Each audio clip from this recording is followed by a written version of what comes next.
আজকে মৌলবীর বউ হইতে চাও না, পাগল হয়ে যাবে ব্যস্ত যাওয়ার লিগে, ঠিক কিনা বলো?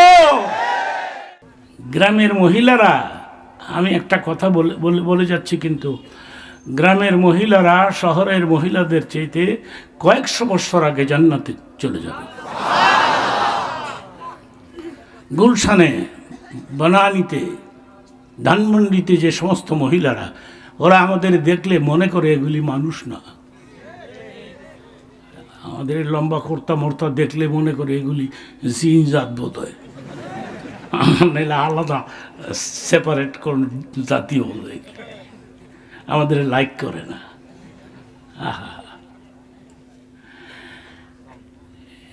আমি কথাটা শেষ করতে আমার 10 মিনিট 15 মিনিট সময় লাগবে। বসে আছেন তো? আমার দিকে নজর করে আছেন? মাশাআল্লাহ বলেন। ওরা আমাদেরকে মানুষ মনে করে না। 2 বান্ধবী একসাথে ইউনিভার্সিটি লেখাপড়া শেষ করছে। এক বান্ধবীর বিয়ে হয়েছে ইংরেজি শিক্ষিত অফিসারের কাছে, আরেক বান্ধবীর বিয়ে হয়েছে হুজুরের কাছে। 4-5 বছর পরে 2 বান্ধবীর একসাথে দেখা হয়েছে। একজন আরেকজনের কই তুই কেমন আছত, তুই কেমন আছত। হুজুরের কাছে যে মহিলার বিয়ে হয়েছে কয় দোয়া রাখিস, আমার একটা ফোলা হয়েছে। এরা কয় সুবহানাল্লাহ।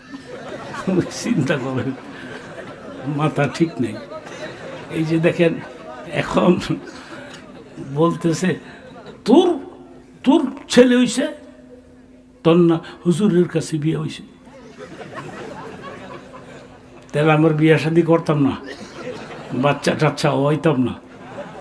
আমাদের তো মানুষই মনে করে না, এগুলি মোল্লা জাত, এগুলি কাঠ মোল্লা। হাদিস শরীফের মধ্যে আসছে ওই শাফাহু আশারাতুম মিন আহলি বাইতিহি,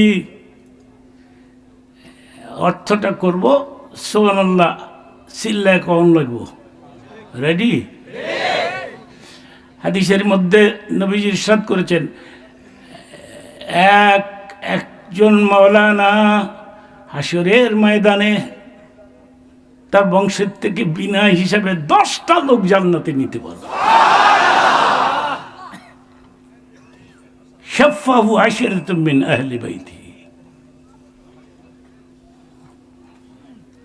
10 জন কে আমি বলবো? মা, বাপ, দাদা, দাদি, নানা, নানি, শ্বশুর, শাশুড়ি। 9 নম্বরে ওয়াইফ, বেগম। আজকে মৌলবীর বউ হইতে চাও না, পাগল হয়ে যাবে ব্যস্ত যাওয়ার লিগে, ঠিক কিনা বলো?